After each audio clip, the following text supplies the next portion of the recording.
He's using a foreign passport, so nakakaikot siya ng malaya ron. But now we're gonna go harder na i-red flag namin yung foreign passport niya. Kinumpirma ni Interior and Local Government Secretary John Vic Remulla na gumamit ng foreign passport si Saldico kaya't malaya itong nakakabiyahe sa Europa. Sabi ng kalihim na sisikapin ng pamahalaan na ma-red flag at tuluyang makansela ang foreign passport ni Ko sa sandaling makuha ang kopya nito para hindi na ito makalabas ng Portugal.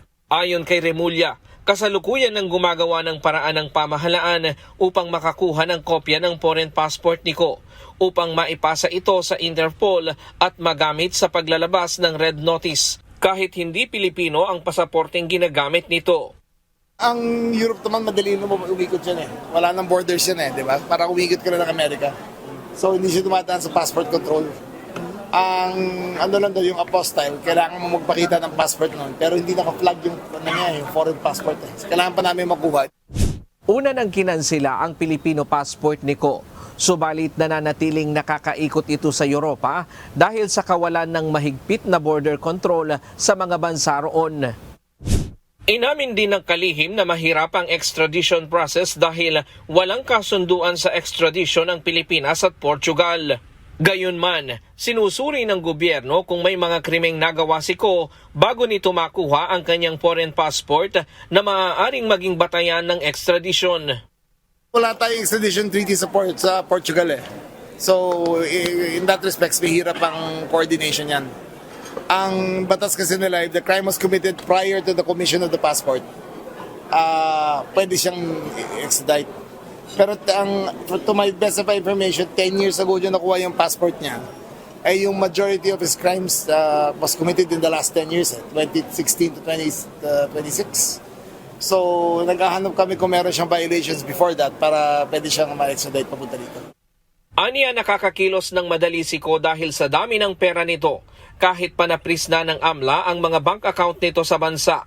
Paniwala ng kalihim, posibleng idinaan ni Ko ang perang ginagamit nito sa Europa sa pamamagitan ng cryptocurrency. Kung alam namin, mga $100 million ang dinala niya abroad via crypto eh.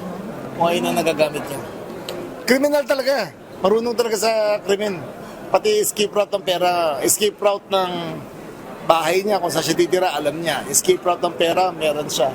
Escape route kung paano siya iikot, alam niya rin. Criminal talaga.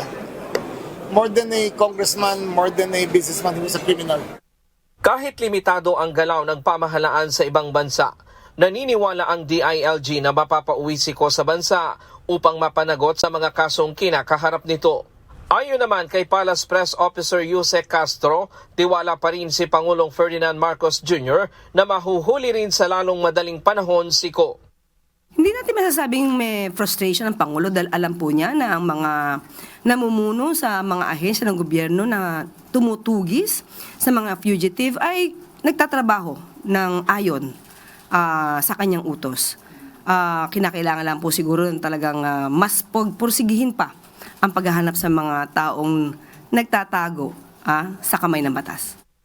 Ryan Lacanlale, UNTV News and Rescue. Diyos ang aming sandigan, serbisyo publiko ang aming pinahahalagahan.